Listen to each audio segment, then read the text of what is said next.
여러분 안녕하십니까? 윤석열 대통령이 최상병 사건 수사 과정에서 직접 전화를 걸어 수사에 대해 지시했는지를 두고 여야의 진실 공방이 거세지고 있습니다. 조국혁신당이 윤 대통령을 고위공직자범죄수사처에 고발하면서 당장 휴대전화를 압수해 증거부터 확보해야 한다고 요구한 가운데 국민의힘은 결국 공수처 수사를 거쳐 특검과 탄핵으로 가기 위한 정략적인 공세라며 반발하고 있습니다. 오늘 첫 소식 정상빈 기자가 보도합니다. 조국혁신당이 윤석열 대통령을 고위공직자범죄수사처에 고발했습니다. 윤 대통령이 작년 해병대 수사단의 최상병 사건 수사 기록 이첩을 보류시킨 의혹이 있다는 겁니다. 보류 지시에도 사건 기록이 넘어가자 윤 대통령이 국방부에 회수하라고 지시한 의혹도 있다고 주장했습니다. 대통령실 일반 전화 또는 대통령 명의 휴대전화로 이종섭 당시 국방장관과 통화한 내역을 그 근거로 들었습니다. 대통령 본인과 3차례 이상 통화한 사실이 드러났습니다. 이번 사건의 핵심이자 몸통, 스모킹 건이 드러난 것입니다. 야권은 특히 대통령실 고위 관계자가 윤 대통령이 혐의자를 줄이라고 야단쳤다고 발언한 데 주목하고 있습니다. 직접 개입한 걸 스스로 인정한 거라며 윤 대통령의 휴대전화를 압수수색하는 등 증거부터 확보해야 한다고 요구했습니다. 해외 출장을 갔을 때 그 국무위원회 통화 기록에 대해서는 존재 가능성이 매우 높다는 사실입니다. 국민의힘은 윤 대통령이 설령 지시했다 해도 그 자체가 문제가 없다며 엄호했습니다. 법률 전문가로서 해병대 수사단의 잘못된 수사를 바로잡은 것에 불과하다는 주장입니다. 대통령도 법률 전문가입니다. 네. 자, 그러신데 이 부분에 대해서 기소 의견 낸 거에 대해서 의견 낼 수는 있다고 봐요. 공수처 수사를 거쳐 특검과 탄핵으로 이어가보려는 정치 공세라는 반발도 나왔습니다. 민주당은 특검을 빙자한 탄핵 청부업자를 고용하여 인민재판을 열겠다는 헌법 부정행위를 즉각 멈추고 최상병 사건 처리 과정에서 대통령의 개입 여부를 둘러싼 여야의 진실 공방은 특검법 공방으로 더욱 격화될 것으로 보입니다. 22대 국회 원 구성이 끝나면 민주당은 사실상 1호 법안으로 최상병 특검법 재추진을 예고한 상태입니다. MBC 뉴스 정상빈입니다. 이렇게 윤 대통령의 통화가 계속 논란이 되는 가운데 오동훈 공수처장이 입을 열었습니다. 오 처장은 당장 다음 달이면 보존 시한이 끝난다며 통화 기록 확보가 시급하다고 강조했는데요. 대통령실을 향한 강제 수사도 검토 대상이냐는 질문이 이어지자 즉답을 피하면서도 놓치는 점이 없도록 하겠다는 말을 남겼습니다. 김상훈 기자가 보도합니다. 오동훈 고위공직자범죄수사처장이 최상병 수사와 관련해 통화 기록 확보에 집중하겠다고 밝혔습니다. 국민들의 관심이 있는 사건에 저희들 통화 기록에 대해서 확보하는 데 대해서 빈틈이 없도록 만전을 최선을 다하겠습니다. 대통령실 강제 수사도 검토 중이냐고 묻자 즉답을 피한 채 다시 통화 기록을 언급했습니다. 대통령실 관계자나 사무 공간에 대해서 어떤 강제 수사도 검토 대상이실지. 7월 달에 이제 통화 기록 시한이 이제 지나니까 그런 부분 관련해 가지고 저희들이 놓치는 점이 없도록. 통신사 통화 기록 보존 기한은 1년입니다. 1년이 지나면 통신 영장을 집행해도 통화 기록 확보가 불가능합니다. VIP 경로설이 시작된 작년 7월 31일 윤석열 대통령과 이종섭 전 장관이 통화한 8월 2일 사건 관계자들의 통화 기록이 다 사라지는 겁니다. 공수처는 아직까지 윤석열 대통령의 개인 휴대폰에 대해서는 통신영장 청구를 하지 않은 걸로 알려졌습니다. 다만 다른 사람들의 통화 내역을 역추적하다 윤 대통령의 휴대폰 존재가 확인됐습니다. 공수처장이 7월 시한을 언급한 건 영장 청구를 염두에 둔 것이 아니냐고 묻자 공수처 관계자는 특정 대상을 염두에 두고 한 말은 아니라고 했습니다. 공수처는 오늘 국방부 조사본부 관계자를 참고인으로 다시 불러 조사했습니다. 국방부 조사본부는 군이 경찰로부터 가져온 해병대 수사단 사건 기록을 넘겨받아 재검토한 뒤 혐의자를 8명에서 2명으로 줄여 경찰에 다시 보냈습니다. 공수처는 혐의자 축소 과정에 윗선 압력이 있었는지 밝히는데 수사력을 집중하고 있습니다. MBC 뉴스 김상훈입니다. 윤석열 대통령이 최상병 순직 사건에 2번 관여했다는 MBC 보도와 관련해 대통령실이 불쾌한 기색을 드러냈습니다. 공식 창구 이외의 관계자 발언은 잡음 수준에 불과하다면서 해당 보도를 깎아내리고 입단속을 하는 모습인데요. 이를 두고 야당은 물론 여당 지도부에서까지 참모가 아닌 대통령이 직접 관련 의혹을 설명해야 한다는 얘기가 나오고 있습니다. 강현섭 기자입니다. 이른바 VIP 경로설의 핵심은 해병대 수사단의 수사 결과를 보고받은 윤석열 대통령이 사단장을 처벌하면 되겠느냐고 화를 냈느냐입니다. 지난달 31일 대통령실 고위 관계자는 MBC와의 통화에서 지시라는 단어를 언급하며 당시 상황을 설명했습니다. 대통령이 수사권 없는 해병대 수사단이 혐의자를 많이 만들었으니 바로 잡으라고 지시했다면서 군사법원법에도 맞지 않아 야단을 쳤다고 전했습니다. 특히 이 고위 관계자는 본인이 당시 사건 처리 과정에 있지는 않았지만 대통령실 상황을 파악한 거라는 부연 설명까지 했습니다. 해당 보도가 나가고 파문이 확산되자 대통령실은 개인 의견이라며 의미를 축소하더니 급기야 잡음이라며 불쾌한 반응을 보였습니다. 공식 언론 창구가 아닌 대통령실 관계자의 발언은 신뢰도가 떨어진다는 주장입니다. 해당 보도를 사실상 부인하면서 수사 중인 사안이라 언급하지 않겠다는 기존 입장을 강조한 겁니다. 권위와 책임이 있는 당국자만이 설명할 수 있다는 주장을 펴면서 내부적으로는 입 단속을 하고 관련 보도가 나가는 걸 막겠다는 의도인 걸로 보입니다. 대통령실이 이렇게 의혹 차단에 나섰지만 정작 여당 안에서조차 대통령이 직접 설명해야 한다는 목소리가 나왔습니다. 국민들은 국방부와 대통령실의 설명을 이해하기 어려운 부분이 있습니다. 국민들께서 납득할 만한 설명이 필요합니다. VIP 경로설에 대한 윤 대통령의 입장 표명은 취임 2주년 기자회견에서 최상병 사고 직후 군을 질책했다는 게 전부였습니다. 그마저도 동문서답이라는 비판이 나오는 가운데 대통령 이슈를 참모가 아닌 대통령이 직접 밝혀야 한다는 목소리가 커지고 있습니다. MBC 뉴스 강현솔입니다. 국민의힘 윤상현 의원이 문재인 전 대통령의 부인 김정숙 여사 종합특검법을 발의했습니다. 최상병 특검법 물타기이자 김건희 여사 의혹에 대한 방탄용이라는 비판이 제기되는 가운데 여당 내에서는 그냥 바로 특검을 하자는 건 민주당과 똑같은 거라는 얘기도 나옵니다. 김민형 기자입니다. 윤상현 의원이 대표 발의한 김정숙 여사 특검법엔 국민의힘 의원 11명이 이름을 올렸습니다. 김정숙 여사의 2018년 인도 방문 과정은 물론 특수활동비 사용과 단골 디자이너 딸 채용 등 영부인 시절 의혹을 묶어 종합특검이라는 이름을 붙였습니다. 특히 김 여사의 인도 방문에 36명 기내식 4끼 비용으로 6,200여만 원이 쓰였다며 국정농단이라고 공세를 폈습니다. 대통령 재임 중 배우자 비위와 관련된 유사 사건의 재발을 방지하기 위해서입니다. 모든 국민은 법 앞에 예외일 수 없습니다. 명품 가방 수수를 빼면 김건희 여사 의혹은 대부분 대통령과 결혼 전의 일이라면서 김정숙 여사 의혹은 권력형 비리 냄새가 난다고도 주장했습니다. 민주당은 즉각 저질 정치 공세라고 맹비난했습니다. 최해병 특검에 대한 물타기다. 그리고 두 번째는 김건희 여사 방탄용 특검이다라고 생각하는데 한마디로 또 김정숙 여사의 기내식 비용이 많다고 주장하려면 윤 대통령과 김건희 여사의 기내식 비용도 공개하라고 맞받았습니다. 개혁신당은 김건희 여사가 먼저, 김정숙 여사가 나중이라고 논평했고 이준석 의원은 술자리 비용 등 윤석열 정부 순방 자료도 공개한다면 해볼만 하다고 꼬집었습니다. 우리도 받을 테니까 김건희 여사 특검도 받아라. 묻고 더블로 가자라고 하면 국민의힘은 어떻게 할 겁니까? 국민의힘에서도 우려가 나왔습니다. 모든 것을 특검으로 하자 그러면 대한민국 검찰이 왜 있어야 하고 경찰이 왜 있어야 하고 사법기관이 왜 있어야 하겠습니까?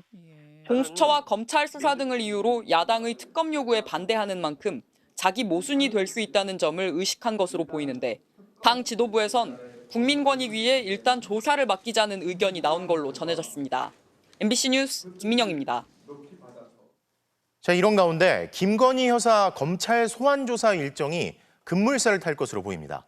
이원석 검찰총장이 오늘 김 여사 소환 필요성에 대해 법 앞에 예외도 특혜도 성역도 없다는 입장을 직접 밝혔기 때문인데요. 이준희 기자가 보도합니다. 이원석 검찰총장은 오늘 퇴근길에 기자들과 만나 김건희 여사 소환 필요성에 대한 질문을 받고 이렇게 답했습니다.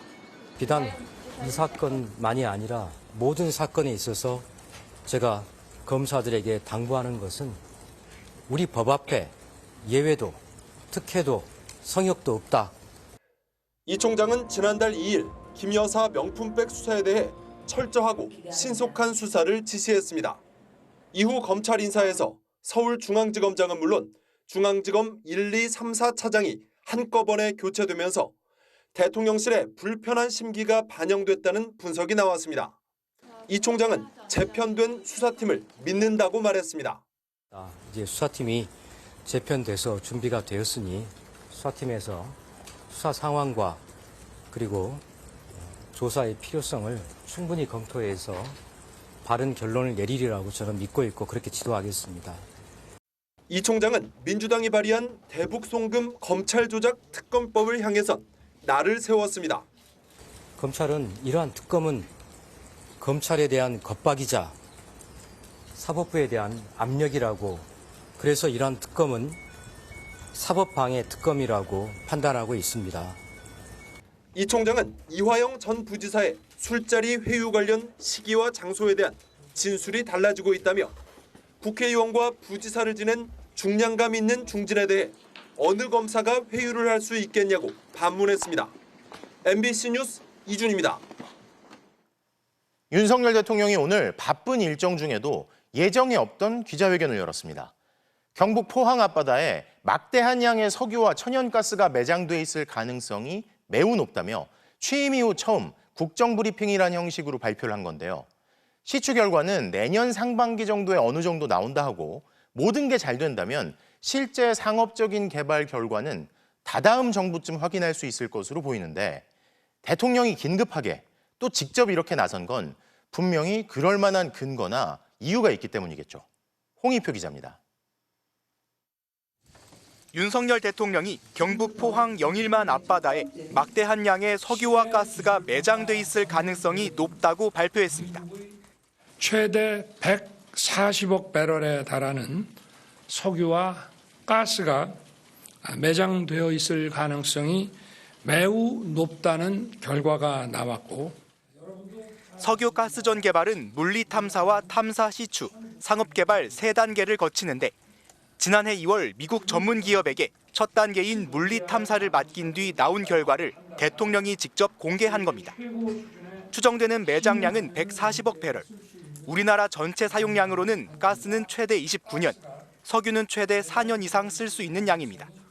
실제 석유와 가스가 묻혀 있는지 한 개당 1,000억 원 정도 드는 시추공을 최소 5개 뚫어봐야 알 수 있습니다.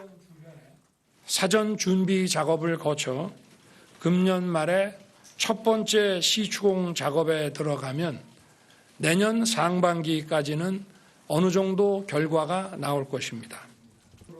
윤 대통령이 국정 브리핑 형식을 통해 직접 현안을 설명한 건 취임 2년 한 달 만에 처음입니다. 아프리카 정상회의 참석차 방한한 정상들과 30분 간격으로 촘촘하게 정상회담 일정이 잡혀 있었는데도 직접 브리핑에 나섰습니다.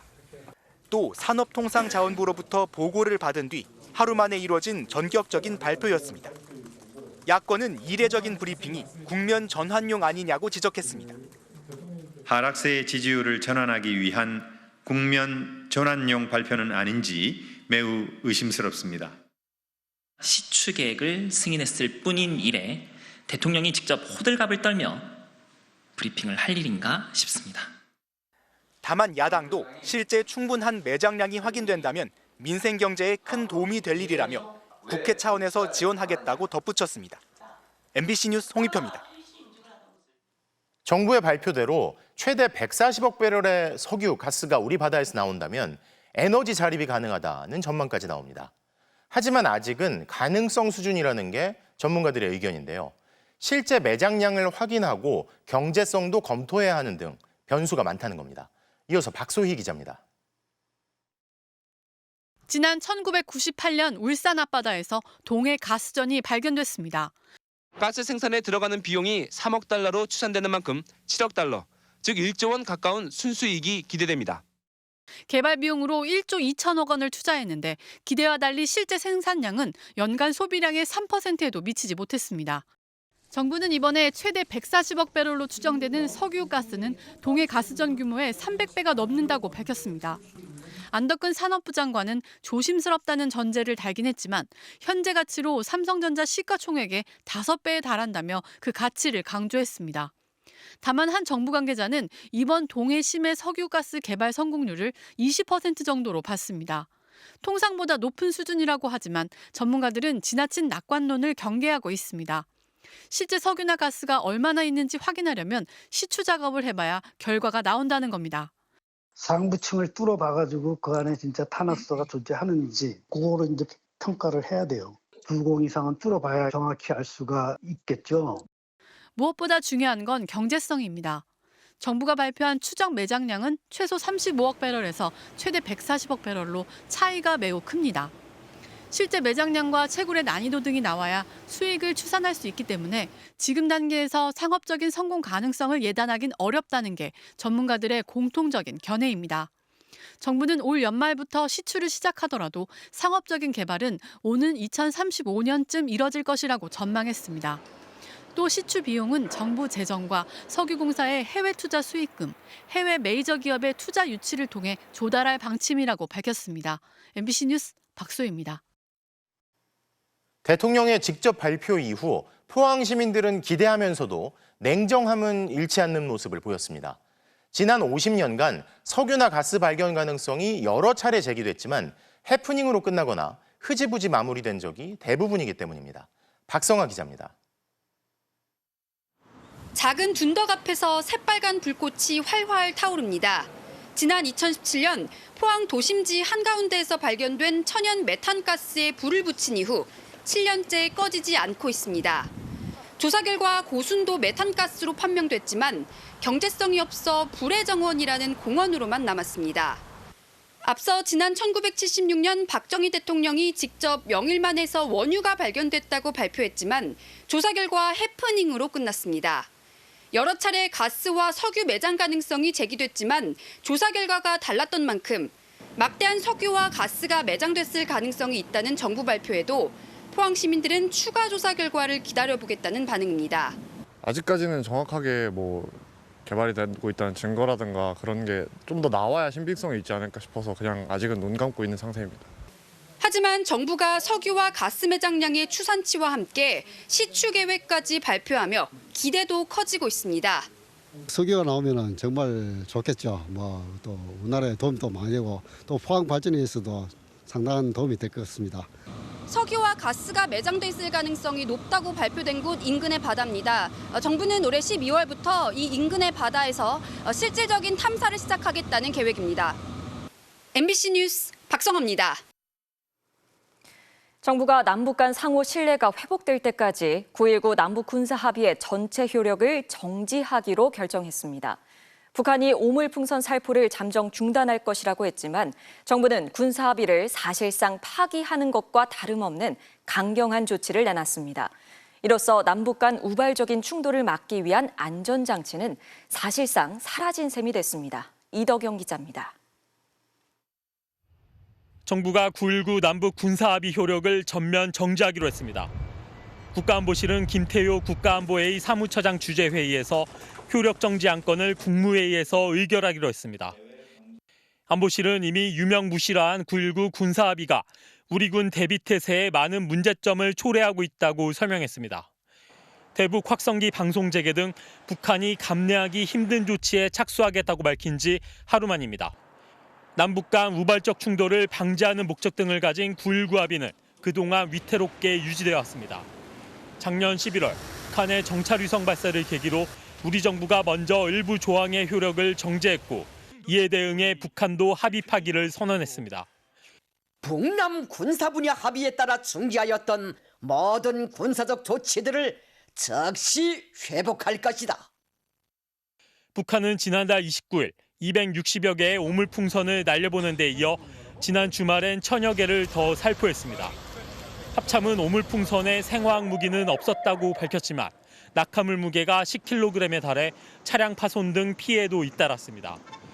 국방성 부상이 어젯밤 살포를 잠정 중단한다고 했지만 우리 정부는 군사합의 효력 정지란 강수로 대응했습니다. 이렇게 되면 북한이 극도로 민감해하는 대북 확성기 방송도 재개할 수 있습니다. 남북 간의 교전 가능성은 더 높아졌습니다. 우리 군은 즉각 임무 수행이 가능하도록 준비와 태세를 갖추고 있다고 말씀드리겠습니다. 군사합의 파기 선언 이후 북한은 올해 들어 연평도 북방해상에서 포사격을 실시했습니다. 철거했던 비무장지대항 감시초소를 복원하고 판문점 공동경비구역에서 권총을 다시 휴대하는 등 긴장은 계속 고조되었습니다. 이런 가운데 서해 5도 지역에선 지난주 닷새간 이어진 GPS 전파 교란 공격으로 어민들이 조업에 심각한 지장을 받았습니다. MBC 뉴스 이덕영입니다. 최근 북한의 오물풍선 살포 이후 접경 지역 주민들은 불안감을 호소하며 대북전단 살포를 멈춰달라고 촉구했습니다. 탈북민 단체는 오는 6일 이후 다시 대북전단 살포를 예고했는데 정부는 굳이 막지는 않겠다는 입장입니다. 양소연 기자입니다. 오늘 오전 대통령실 앞에 접경 지역 주민들이 모여들었습니다. 남북 간 긴장감이 높아져 생존이 위협받고 있다며 제발 서로 멈춰달라고 호소했습니다. 주민들은 대북전단 살포를 중단하라고 간청했습니다. 요즘 같은 시절이면 더 큰 걱정을 안고 살게 됩니다. 평화를 위해 대북전단 살포는 지금 당장 중단되어야 합니다. 접경 지역에서 선전물을 풍선에 날려보내는 대북전단은 북한이 민감해하는 만큼이나 남북 관계를 위협해왔습니다. 지도자하고 체제 존엄을 명예를 훼손하는 문제에 대해서는 항상 민감해요. 인권 침해상을 알리는 전단, 삐라에 대해서 굉장히 민감하고. 문재인 정부 시절인 지난 2020년엔 북한이 대북전단 살포를 이유로 개성공단 연락사무소를 폭파하며 격렬히 반발하자 이른바 대북전단 금지법이 국회를 통과했습니다. 그러나 지난해 헌법재판소는 표현의 자유를 지나치게 침해한다며 위헌 결정을 내렸고 이 법은 폐기됐습니다. 이후로도 탈북단체는 대북전단을 계속 살포했고 이에 북한이 반발해 지난주 오물풍선을 살포하면서 결국 우리 정부가 9.19 군사합의 효력 정지를 하는 데까지 이어졌습니다. 한반도 평화를 위한 판문점 선언을 이행하기 위한 9.19 군사합의까지 사실상 사문화되면 전단 살포 등 상호 비방 행위가 늘고 양측의 대응이 과열되면서 남북 간 군사적 충돌 가능성도 그만큼 높아질 수 있습니다. 북한은 어젯밤 풍선 살포를 중단한다면서도 대북 전단을 다시 보내면 그 100배에 달하는 오물풍선을 또다시 살포할 거라고 했습니다. 탈북단체는 오는 6일 이후 또다시 대북 전단을 날리겠다고 예고했습니다. 이에 대해 통일부는 표현의 자유 차원에서 접근하고 있다는 말로 이를 적극적으로 제지할 뜻은 없음을 밝혔습니다. MBC 뉴스 양소연입니다. 1조 3천억 원대 세계 이혼 소송 재산 분할 판결 이후 SK 최태원 회장이 이례적으로 공식 입장을 내놨습니다. 2심 재판부가 SK라는 기업이 71년 동안 성장해온 역사를 부정해 입장 표명이 필요하다고 생각했다며 진실을 바로 잡겠다고 강조했습니다. 김세영 기자입니다. 1조 3,808억 원의 재산 분할 판결 이후 나흘 만에 최태원 SK그룹 회장이 공식 일정에 나섰습니다. 자신이 회장을 맡고 있는 대한상공회의소 행사에 참석한 겁니다. 환영 리셉션에 참석해 주신 22대 국회의원 여러분께 존경의 마음을 담아 감사와 축하 인사드립니다. 행사에 앞서 최 회장은 SK 본사에서 계열사 경영진들과 긴급 회의를 연 뒤 이혼 판결에 대한 자신의 입장을 내놨습니다. 개인적인 일로 심려를 끼쳐 죄송하다고 사과하면서도 법원 판결을 강하게 비판했습니다.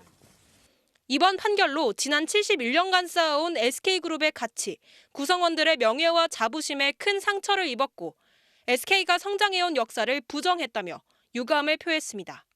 또 계열사 CEO들의 발언을 익명으로 인용해 정경유착이나 부정한 자금으로 SK가 성장한 것처럼 곡해했다. 정부 압력 때문에 제2이동통신 사업권을 일주일 만에 반납한 게 역사적 사실이라며 노골적인 불만을 드러냈습니다. 최 회장이 입장문을 낸 이유는 개인적인 이혼이 SK 주가에 영향을 미치고 경영권 논란으로까지 확산되자 파장을 차단하려는 것으로 해석됩니다. 이 때문에 최 회장은 그룹 경영에 매진해 질적 성장을 추구하겠다고 강조하기도 했습니다. 다만 재판부가 인정한 비자금 논란에 더해 과거 노태우 대통령의 유무형적 기여를 무시하긴 어렵다는 평가도 만만치 않습니다. 임직원들이 노력했다는 점은 당연히 인정되어야겠죠. 그런데 노소영 관장 증언과 같이 또 노태우 정권의 비화를 급성장한 것 또한 역사적 사실입니다. 노소영 관장 측은 최 회장의 입장문에 대해 별도로 언급할 게 없다고 전했습니다. MBC 뉴스 김세영입니다. 지난해 확산된 대규모 전세 사고 피해가 지금도 해결되지 않고 있는데요. 이번에 또다시 경기 남부 지역을 중심으로 대규모 전세 사고가 일어났습니다. 특히 현직 변호사가 빌라 수십 채를 사들인 뒤 보증금을 돌려주지 않고 있어 더 충격을 주고 있는데요. 남효정 기자가 단독 보도합니다. 20세대가 있는 경기도 오산의 5층 다세대 주택. 공동현관을 들어가자 복도에 청소도구며 가전제품 등이 버려진 채 먼지가 뿌옇게 쌓여 있습니다. 엘리베이터는 고장난 채 멈춰 있고 초인종도 작동을 하지 않습니다. 이게 안 되나? 벽에는 곧 수돗물 공급을 중단한다는 안내문까지 나붙었습니다.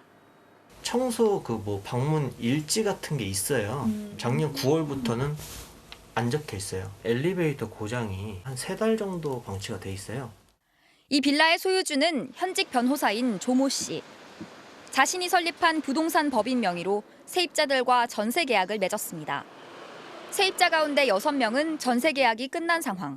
하지만 아무도 보증금을 돌려받지 못하고 있습니다. 세입자라는 단어만 듣고 알겠어요 라고 화를 내면서 일방적으로 통화를 종료하시더라고요. 조 씨가 법인을 통해 실제로 소유하고 있는 빌라는 경기도 오산과 평택, 수원, 화성, 용인, 광주, 인천 등에서 확인된 것만 50여 세대. 이 가운데 계약 기간이 끝나고도 보증금을 돌려받지 못한 세입자는 지금까지 17명. 계약 기간이 끝나가는 나머지 세입자들도 조 씨와 연락이 두절된 채 불안한 나날을 보내고 있습니다.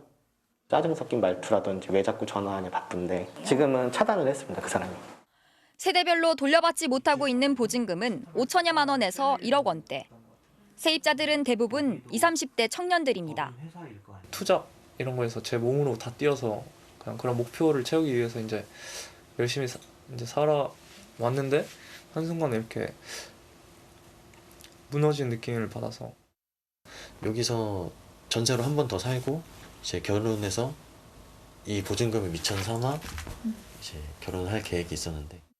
대규모 전세 사고를 일으킨 조 씨는 MBC와의 인터뷰에서 오히려 세입자에게 책임을 돌렸습니다. 나중에 문제가 생길 때 이것만 갖고도 해결이 되냐. 자기들이 다 그걸 예측을 하고 들어온 거잖아요. 경매로 이걸 넘겨서 자기들이 해소하는 방법이 있을 거 아니에요. 구체적인 보증금 반환 계획도 밝히지 않았습니다. 보증금 어떻게 돌려주실 거예요? 정리해서 돌려주자고 하잖아요. 이거 팔거나 이렇게 해서. 지금 그럼 팔고 계신 거예요? 지금은 안 팔려요. 변호사님 개인 재산에서 보증금을 돌려주실 의향은 없으세요? 개인 재산이 없어요. 경찰은 조 씨와 빌라 계약을 맺은 세입자가 더 있을 것으로 보고 사기 여부를 수사 중입니다. MBC 뉴스 남효정입니다. 이번 대규모 전세 사고를 일으킨 사람, 누구보다 법을 잘 아는 부동산 전문 변호사였습니다. 빌라를 사들일 때는 경매를 이용했고 전세 계약을 맺을 때는 차명으로 법인을 내세우는 등 온갖 법 지식을 활용했습니다. 이어서 김태훈 기자가 단독 보도합니다. 경기도 용인의 한 부동산 투자법인 사무실. 굳게 잠긴 문 위로 법원의 특별 송달 안내장이 빼곡하게 붙어 있습니다. 계세요. 건물 관리인이 문을 열자 마구잡이로 쌓여 있는 집기들이 보입니다. 사람은 거주를 한 적은 없습니다. 저희도 그 방 때문에 골치가 아파요. 바퀴벌레도 생기고 막 이런. 사무실 관리비는 장기간 밀려 있는 상황. 관리비도 지금 150만 원 정도 밀렸어요. 이 정도면은 한 2년치 정도 되겠네요. 건설, 경매 등 부동산 전문 변호사인 조 씨는 이 사무실을 주소지로 법인 2개를 설립한 뒤 3년 전부터 빌라들을 대거 사들였습니다. 대부분 경매로 나와 시세보다 싸게 살 수 있는 건물들이었습니다. 일부 리모델링을 거친 빌라들은 매입가와 비슷하거나 더 비싼 가격으로 전세 계약이 체결됐습니다. 지난해 대규모 전세 사고를 일으킨 전형적인 깡통 전세입니다. 깡통 전세가 이렇게 문제가 터질 거라는 예측을 그 당시 할 때는 했으면 안 했겠죠. 그리고 뭐 금리가 이렇게 갑자기 오를 거라고 누가 예측을 했겠어요. 안 그래요? 변호사가 부동산 법인을 세우려면 지방 변호사회의 겸직 허가를 받아야지만 조 씨는 지인을 가짜 대표로 세워 심사를 피해갔습니다. 바지사장이라고 할 수 있죠. 제가 전체적으로 다 관리를 했기 때문에 실질적으로 제가 돈도 다 투자했고 주식은 제가 다 100% 갖고 있습니다. 세입자들은 실소유주인 조 씨가 변호사라는 사실을 믿고 계약을 진행했습니다. 하지만 정작 사고가 나자 조 씨를 상대로는 법적으로 소송을 진행하기 어렵다는 사실을 알게 됐습니다. 부동산 투자개발이라는 임대 법인에 청구할 권리가 있는 거지 이 조 대표한테 손해배상을 청구할 자격은 안 된다라고 설명을 들었어요. 조 씨는 세입자가 빌라 경매를 통해 보증금을 찾는 길도 있으니 피해자가 없는 거라는 황당한 입장. 세입자들 중에 피해자는 몇 명이에요? 없으면 없다고 말씀하셨죠? 네, 없다고 생각을 해요. 네. 조 씨는 과거 폭행과 손괴, 명의대여 금지, 수임료 반환 위반 등으로 세 차례에 걸쳐 대한변호사협회로부터 징계를 받았던 것으로 확인됐습니다. MBC 뉴스 김태윤입니다. 최근 공개된 지난해 KBS의 경영평가 보고서가 초안에 담겼던 내용이 대거 삭제된 채 발견된 걸로 드러났습니다. 뉴스 진행자 대규모 교체, 그리고 연예인 마약 사건 선정 보도 등 박민 사장 취임 이후 나온 보도에 대한 비판이 대거 지워진 건데요. KBS 이사회의 야권 이사들은 재논의를 요구했습니다. 이용주 기자가 보도합니다. KBS의 2023년 경영평가 보고서 초안입니다. 방송부문 평가를 맡은 한 대학 교수가 외부위원 자격으로 작성했습니다. 지난해 11월 박민 사장 취임 직후 단행된 뉴스 앵커들의 대대적 교체를 언급하며 시청자에 대한 예의가 아니라는 비판도 제기된다. 앞으로 내부 소통과 시청자 설명에 소홀함이 없도록 노력할 것을 권고한다라고 적었습니다. 이른바 4대 불공정 보도라고 사과하며 9시 뉴스 앵커가 방송한 리포트에 대해선 구성원 합의 없는 일방적 리포트라는 반발이 있다고 지적했습니다. 하지만 지난달 31일 공개된 경영평가 보고서 최종본에서 이런 내용은 모두 삭제됐습니다. 앞서 KBS 이사회가 여권 추천 이사 6명으로 표결에 붙여 이 같은 수정을 의결한 겁니다. 야권 추천 이사 5명은 항의 끝에 퇴장한 상태였습니다. 송두리째 지워진 대목은 이뿐만이 아닙니다. KBS 뉴스가 땡윤 뉴스라는 비판을 받고 있다. 정치적 독립성과 공정성을 지키는데 남다른 노력이 필요하다는 점을 유념할 필요가 있다는 지적이 사라졌습니다. 또 공익과 무관한 선정성 논란이 일었던 고 이선균 씨 보도에 대해 범죄와 무관한 사생활을 폭로한 것은 비윤리적이라는 의견도 제시됐다는 비판도 삭제됐습니다. 무더기 삭제가 의결된 내용에 대해 여권 이사들은 관련 언론 기사를 근거로 들며 보고서를 쓴 게 지침에 맞지 않는다는 이유를 댄 걸로 알려졌습니다. 박민 집행부가 불편해할 내용들은 다 빼고 전임 집행부가 잘못했다는 것만 일방적으로 강조하는 경영평가 보고서를 만든 거잖아요. 그게 경영평가 제도에 대한 위협이고 KBS의 미래에 대한 위협이다. 야권 이사들은 입장문을 내고 반쪽짜리 함량 미달 보고서라며 의결을 취소하고 다시 논의할 것을 촉구했습니다. MBC 뉴스 이용주입니다. 지난 국회 본회의에서 의결됐지만 윤 대통령이 거부권을 행사했던 방송 3법 개정안을 민주당이 오늘 재발의했습니다. 조국혁신당은 방통위가 2명으로 파행 운영되는 걸 막기 위한 법안을 당론으로 채택하기로 했는데요. 여당은 부정적인 반응입니다. 김정우 기자가 보도합니다. 더불어민주당 이훈기 의원이 지난 국회에서 폐기된 방송 3법 개정안을 거의 그대로 재발의했습니다. 공영방송 사장을 임명하는 이사 추천권을 정치권 외부로도 확대한다는 내용이 골자로 시행 시점을 법안 공포 후 6개월에서 공포 즉시로 수정했습니다. 마지막 남은 공영방송마저 무너진다면 우리 사회는 다양한 여론 형성이나 민주적 사회로 갈 수가 없어요. 그래서 저는 공영방송을 꼭 지켜야 되고. 법안엔 74명의 의원들이 이름을 올렸습니다. 아직 당론은 아니지만 민주당 22대 과방위 위원들은 내부 회의를 통해 방송 3법 당론 추진에 의견을 모은 걸로 파악됐습니다. 이번 주 내 원구성이 이루어진다면 이르면 다음 주 중 당론 법안 발의까지도 가능하다는 입장입니다. 당내에선 언론개혁 TF가 내일 첫 회의를 열고 당 밖으론 야권 7개 당이 모인 언론탄압저지 공동대책위도 출범합니다. 조국혁신당은 5인 합의제인 방통위가 2명으로 운영되는 파행 운영을 막겠다면서 방통위법 개정안의 당론 추진을 예고했습니다. 파행 운영에 책임 있는 김홍일 방통위원장 탄핵을 추진하고 방통위위원회 결원이 발생하면 30일 이내에 보궐위원을 임명하도록 했습니다. 방송통신위원회 불법적 운영을 막고 기능을 정상화하여 언론의 자유를 확보하기 위한 입틀막 방지법을 추진하고자 합니다. 국민의힘은 공영방송을 쥐락펴락하겠다는 의도가 탄생시킨 악법 중의 악법이라고 반발했습니다. 오늘 열린 의원총회에서도 방송 3법에 대한 볼멘 소리가 터져나온 걸로 전해졌습니다. 방송 3법에 관해서는 저희들이 문제가 있다고 지난 21대도 계속 지적을 했기 때문에 방송 3법은 방송장악법이란 여당 내부 기류는 변치 않는 만큼 언론개혁을 둘러싼 여권과 범야권의 시각차가 갈수록 선명해지는 모양새입니다. MBC 뉴스 김정우입니다.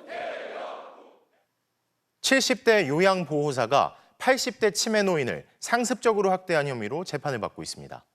우연히 CCTV를 보던 과정에서 6개월 넘게 계속된 폭행과 학대가 드러났습니다. 윤소영 기자가 취재했습니다. 대전의 한 가정집에서 요양보호사가 침대에 누워있는 노인의 기저귀를 갈고 있습니다. 그런데 갑자기 발길질을 합니다. 긴 막대로 노인을 때리는가 하면 팔을 마구 잡아당기더니 주먹으로 때리기도 합니다. 70대 요양보호사가 집에 찾아와 80대 치매 노인을 돌보기 시작한 건 지난해 3월부터였습니다. 하루 9시간씩 혼자 돌봤습니다. 어머니 몸에 가끔 멍이 생기고 상처가 나는 건 피부가 약해서 그랬겠거니 했던 가족은 우연히 CCTV를 본 뒤 숨이 턱 막혔습니다. 말을 할 수가 없을 정도로 너무 여러 대를 때리는 게 많더라고요. 그거 보고 억장이 무너졌죠. 경찰 조사 결과 요양보호사의 폭행과 학대는 처음 노인을 맞고 2달째 시작돼 6개월에 걸쳐 30차례가 넘었습니다. 요양보호사는 케어를 하는 과정이었을 뿐 때릴 의도는 없었다고 말한 것으로 전해졌습니다. 해당 요양보호사를 소개한 방문요양센터 측은 학대 관련 범죄 이력이 없었고 학대 예방 교육을 했다면서도 범행 사실을 전혀 알지 못했다고 해명했습니다. 가족들은 요양보호사가 어르신을 잘 돌보고 있다면서 한때 일이 힘들다고 해 월급까지 올려줬다며 한탄하고 있습니다. 일찍 확인하고 발견했으면 이런 모습을 좀 어머님한테 안 보여드리고 어머니도 그런 고통 안 받으실 건데. 검찰은 요양보호사를 노인복지법 위반 혐의로 구속 기소했는데 오는 20일 첫 선고를 앞두고 있습니다. MBC 뉴스 윤소영입니다.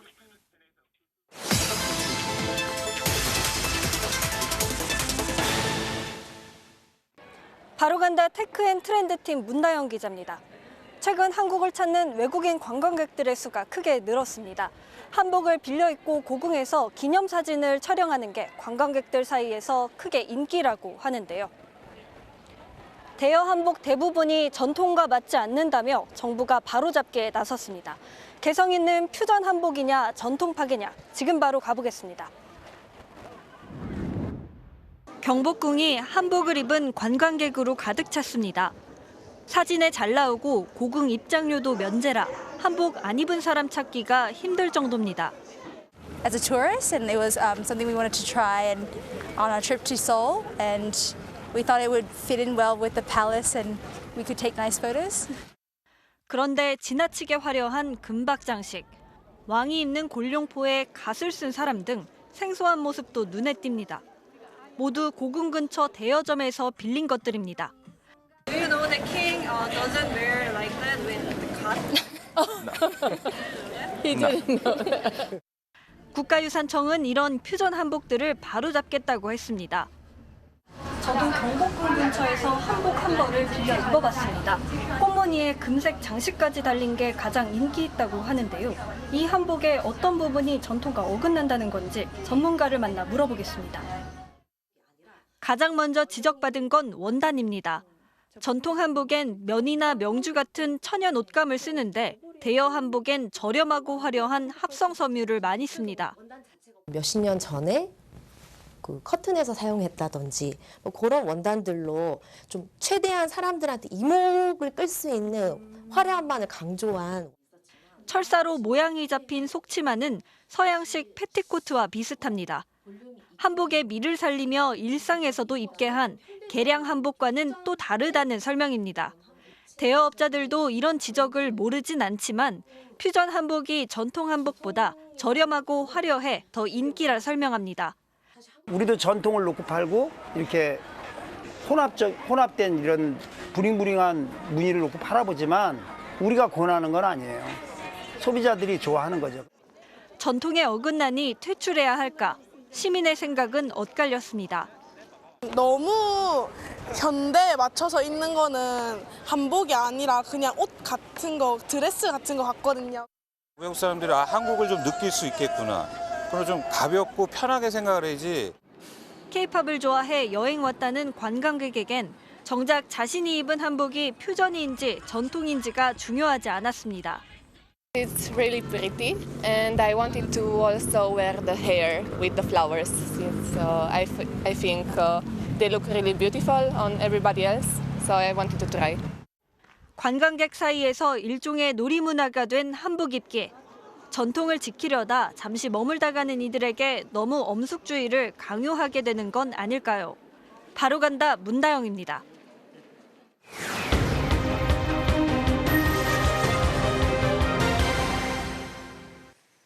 요즘 SNS나 유튜브 등에서 유명 연예인이나 투자 전문가 등을 사칭하는 사기가 기승인데요. 유명 금융 앱에서도 사기 광고가 등장해 피해를 보는 경우가 생기고 있습니다. 제보는 MBC 고병찬 기자가 취재했습니다. 투자 전문가로 알려진 존 리 전 메리츠 자산운용 대표와 일명 부자 언니로 불리는 유명 자산관리사 유수진 씨가 출연한 한 방송 프로그램입니다. 한 2천만 원 정도 빌렸었어요. 네, 근데 이분이 현금을 8억으로 빌리셔서 이 방송 화면을 띄워놓고는 더 알고 싶으면 인터넷 밴드에 가입하라고 합니다. 50대 자영업자 박모 씨는 지난 4월 월간 사용자가 약 2천만 명에 이르는 금융앱 토스에 들어갔다가 이 광고를 보게 됐습니다. 토스에서도 일단은 신입이 가는 곳에서도 이렇게 했고 그리고 방송국까지도 이렇게 나왔으면 이거 믿을 만한 것 같다. 밴드에 가입했더니 개인 투자자들을 위한 개미 구원 프로젝트에 들어오라며 자체 주식 매매 프로그램을 설치하게 했습니다. 처음 5천만 원을 투자했는데 하루 만에 1,000만 원의 수익금이 표시됐습니다. 처음에 제가 한 300인가 찾아봤어요. 근데 찾아지더라고요. 다음에 200인가 또 찾았어요. 근데 찾을 수 있더라고요. 방 씨는 대출까지 받아 1억 4천만 원을 투자했습니다. 한 달 만에 10억 원의 수익금이 표시됐지만 돈을 찾으려 하자 갑자기 매도는 금지됐고 오히려 수천만 원의 수수료 입금을 요구했습니다. 이게 매도를 제가 할 수 없게끔 아예 없어져 버렸더라고요. 더 이상 이제 욕심 난 안 부리겠다. 그냥 내가 낸 금액만 난 받을 테니 너네들 나머지 돈 7억 이상 되는 돈을 네가 가져라. 상관없는 방송 프로그램을 무단으로 광고처럼 이용하고 설치한 프로그램과 주식 거래 내역 등도 모두 가짜였던 겁니다. 연락은 끊어졌고 이제 업체 사이트는 불법 도박 사이트로 연결됩니다. 노후 자금을 모두 날린 방 씨는 사기 광고를 거르지 않고 띄운 토스에도 책임을 묻고 있습니다. 진짜 열심히 피땀 흘려서 번 돈을 어쨌든 제가 잘못을 했긴 했지만 그래서 계속 토스에다 연락을 했어요. 얘네 이거 계속 나오는데 나 같은 피해자가 또 나올 거다.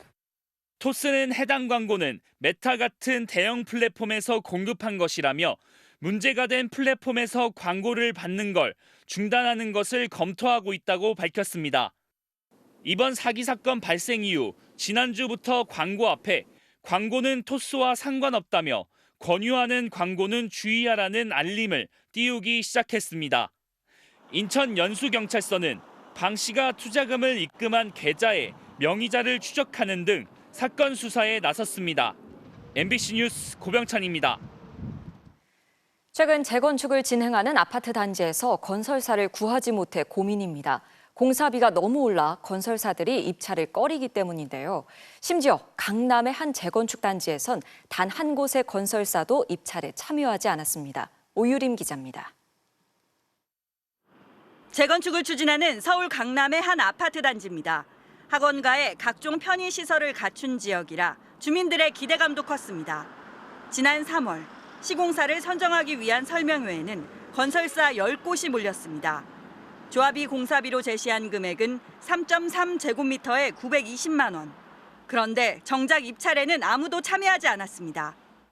일반 분양으로 수입이 들어올 것인지 그런 거를 보고 판단을 하는데 거기는 좀 그런 부분에서는 사업성이 안 좋다고 보는 거죠. 공사비를 840만 원으로 내건 인근의 다른 재건축 단지도 시공사를 선정하는 데 난항을 겪고 있습니다.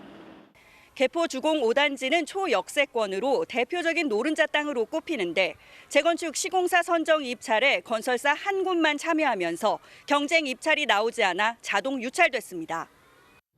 5년 전만 해도 서울의 재건축 재개발 공사비는 3.3제곱미터에 평균 490만 원 선이었습니다. 그런데 지난해 750만 원대로 급등한 데 이어 올해는 1,000만 원대까지 등장했습니다.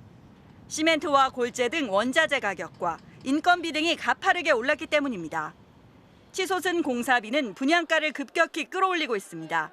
지난 4월 기준 전국 아파트 분양가는 1년 만에 17%가량 올랐는데 서울의 분양가는 26% 넘게 올라 3.3제곱미터당 3,900만 원에 육박하고 있습니다.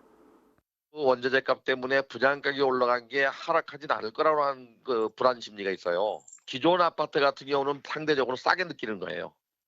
서울의 아파트 매매 가격은 10주 연속 상승세를 보이고 있습니다. MBC 뉴스 오유림입니다. 1948년 군인들이 4.3 사건 진압 명령을 거부하고 무력 충돌로 이어지며 민간인이 다수 희생된 여순 사건. 정부가 위원회를 발족해 진상조사와 희생자를 돕기에 나섰습니다. 그런데 한 조사관이 위원회 조사관직에 합격한 지 한 달 만에 갑자기 취소 통보를 받았습니다. 국가에 대한 충성심을 확인할 수 없다는 건데요. 변윤재 기자가 사연을 들어봤습니다. 박용덕 씨는 지난 2월 여순 사건 진상규명위원회 전문 조사관직에 합격했습니다. 최근까지 5년 동안 서울교육청에서 공익제보센터장으로 일했고 앞서 대통령 소속 의문사 진상규명위원회, 국정원 과거사건 진실위원회, 세월호 참사 특별조사위원회 등 여러 위원회에서 활동한 전문성을 인정받았습니다. 그런데 합격 통보를 받은 뒤 한 달이 지나 위원회가 갑자기 이메일로 합격 취소 통보를 해왔습니다.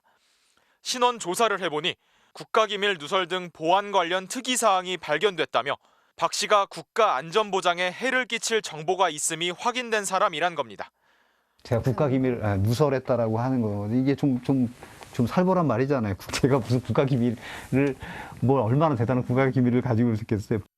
알고 보니 박 씨가 90년대 노동운동 단체에서 활동하다 국가보안법 위반 혐의로 징역형 집행유예 판결을 받은 이력을 문제 삼은 거였습니다.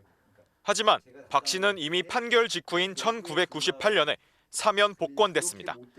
앞선 위원회들에서 조사관으로 활동할 땐 신원 조회를 통해 국가기밀에 접근할 수 있는 1급 비밀 취급 인가증도 나왔습니다. 참여정부를 거쳐 박근혜 이명박 정부와 문재인 정부까지 위원회들에 참여해왔는데 전력을 문제 삼은 건 이번이 처음입니다. 사면 복권된 문제 혐의 사실 가지고 국가에 대한 충성도나 신뢰도에 대해서도 또 문제가 있다 이렇게 얘기하면 그거 누가 그렇게 해석하냐는 거예요. 하지만 박 씨의 이의 제기에도 위원회 측은 박 씨가 국가에 대한 충성심, 신뢰성이 확인되었다고 보기 어렵다면서 예전보다 낮은 수준의 2급 비밀 취급 인가도 내줄 수 없는 대상이란 입장입니다. 사면됐다고 해서 업무에 편향되지 않는다고 보장할 수 없기 때문에 저희 위원회는 객관적으로 이 보고서를 이제 작성을 해야 되는 그런 민감한 사항이에요. 박 씨는 위원회를 상대로 고용 취소를 되돌려달란 행정심판을 청구할 예정입니다. MBC 뉴스 변윤재입니다.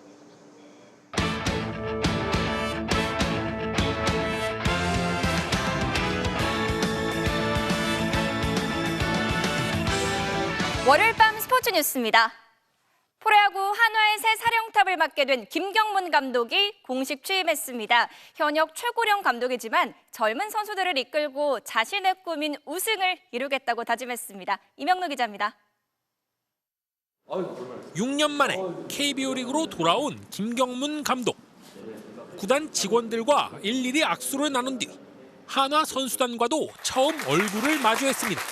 하나씩 단계를 밟아가지고 마음만 한 곳에 모여달라고. 그러면 우리가 지금보다는 우여갈 수 있다. 오케이? 첫날부터 당부의 말도 잊지 않았습니다. 반갑습니다. 이제부터 이렇게 만나주세요. 하나씩 하자. 네. 한화의 상징인 주황색 유니폼을 입고 취임식에 나선 김 감독은 베이징 올림픽 전승 우승을 합작한 류현진과의 기분 좋은 인연이 이어지길 기대했습니다. 현진이 덕으로 금메달도 따고 이렇게 좀 큰 일이 있었는데 제가 좀 부족하고 아쉬웠던 부분이 많았는데 우리 하나 이글스를 진짜 강팀으로 만들 수 있도록 최선을 다하겠습니다. 4차례 한국 시리즈를 경험하고도 우승을 해보지 못한 한계를 인정하면서 이번은 다를 것이라고 확신했습니다. 2등이라는 것이 저 자신에게는 많이 좀 아픔이었고 하나 이글스와 함께 팬들과 함께 꼭 우승을 하고 싶습니다. 유일한 60대 감독으로 그라운드에 나서게 된 김 감독은 원숙한 모습으로 후배 지도자들과 경쟁하겠다고 다짐했습니다. 때에 따라서는 형님도 되고 또 어린 선수들한테 또 아버지 같은 마음으로 끝까지 잘 마무리하고 저희 목표를 꼭 이루고 떠나고 싶습니다. MBC 뉴스 이명노입니다. 사흘 뒤 싱가포르와 월드컵 2차 예선을 치르는 축구대표팀에는 7명의 새 얼굴들이 있는데요. 특히 5년 전 20세 이하 월드컵 준우승 멤버들이 세대교체 신호탄을 쏠지 주목됩니다. 김태훈 기자입니다. 석 달 만에 다시 만난 반가운 얼굴들. 어젯밤 싱가포르에 도착한 대표팀은 숙소에 짐을 풀고 결전 준비에 돌입했습니다. 이번 대표팀의 화두는 세대 교체입니다. A대표팀에 처음 이름을 올린 선수만 7명. 김도훈 감독은 이름값보단 최근 경기력을 고려했다고 밝혔습니다. 저는 충분히 경쟁력이 있다고 보고 있습니다. 그 선수들은 리그에서 굉장히 좋은 컨디션을 가지고 있고 또 가지고 있는 장점들이 많습니다. 특히 관심을 끄는 건 5년 전 20세 이하 월드컵 준우승 멤버들입니다. 당시 최우수 선수상을 받았던 이강인이 이미 대표팀의 주축으로 성장한 가운데 일본과의 16강전 결승골을 터뜨렸던 장신 공격수 오세훈이 올 시즌 J리그에서 6골을 터뜨리는 등 상승세를 타며 부상 중인 조규성을 대신해 첫 부름을 받았습니다. 4강전에서 이강인과 환상적인 세트피스를 합작하며 결승골을 터뜨린 수비수 최준도, 생애 첫 A대표팀 무대를 벼르고 있습니다. 네, 영상을 일단 제쳐두고 이제 앞으로가 더 많이 중요할 것 같아요. 주어진 기회에 이제 최선을 다할 생각입니다. 번뜩이는 재능의 배준호와 항저우 아시안게임 우승 멤버인 황재원 등 2000년대생 영건들까지 가세한 김도훈호. 어렵게 뽑힌 만큼 제 이 기회를 쉽게 놓치고 싶지 않기 때문에 이 운이 실력으로 될 수 있도록 많이 노력하겠습니다. 사흘 뒤 싱가포르전에서 승리는 물론 세대 교체 가능성까지 확인할 수 있을지 주목됩니다. MBC 뉴스 김태현입니다. 지난달 유도 세계선수권에서 한국 여자 선수로는 29년 만에 금메달을 따 화제가 된 선수죠. 독립운동가의 후손이기도 한 허미미 선수를 김수근 기자가 만났습니다. 유도 대표팀의 훈련이 한창인 진천 선수촌. 붉은 땀방울이 쉴 새 없이 흐르고 곳곳에서 기합 소리가 울려 퍼지는 가운데서도 내내 웃음을 잃지 않는 선수가 있습니다. 여자 57kg급의 허밈입니다. 민이 더 올라가야 돼. 힘든데 힘들어서 웃음이 나와요. 지난달 세계선수권에서 세계 1, 2위를 연거푸 제치고 정상에 오른 허밈이 우리 여자 선수로는 29년 만에 정상에 오르는 위협을 이루고도 별일 아니라는 듯 해맑기만 합니다. 그 마스터즈에서 했는데 그때는 지고 좀 자신이 없었는데 그래도 뭐 해보니까 좀 자신감이 생겼어요. 금메달 탈 수 있는 것 같아요. 제1교포 출신으로 3년 전 할머니의 유언을 따라 일본 국적을 포기하고 한국을 택한 허민이 선수 등록 과정에서 독립운동가 허석 선생의 후손임을 알게 됐고 태극마크의 의미도 그만큼 커졌습니다. 좀 자랑스럽고 그런 건 느꼈어요. 좀 잘해야겠다고 마음이 너무 크게 생겼어요. 할머니 위해서 지금 이렇게 하고 있으니까 좀 좋고 좀. 작년 아시안게임 단체전 패배 후 눈물을 쏟기도 했던 허민이 세계선수권대회의 기세를 이어 어릴 적 꿈이었던 올림픽 무대에서도 활짝 웃는 순간을 준비하고 있습니다. 엄청 있는데 너무 기쁘고 행복한 거니까 좀 열심히 하겠습니다. 파리올림픽 금메달 화이팅! MBC 뉴스 김수근입니다. 파리올림픽 최종 모의고사 격으로 열린 마레 노스트람 대회 마지막 날 황선우 선수가 자유형 200m에서도 1위를 차지해 대회 2관왕에 올랐습니다. 월요일 밤 스포츠 뉴스였습니다.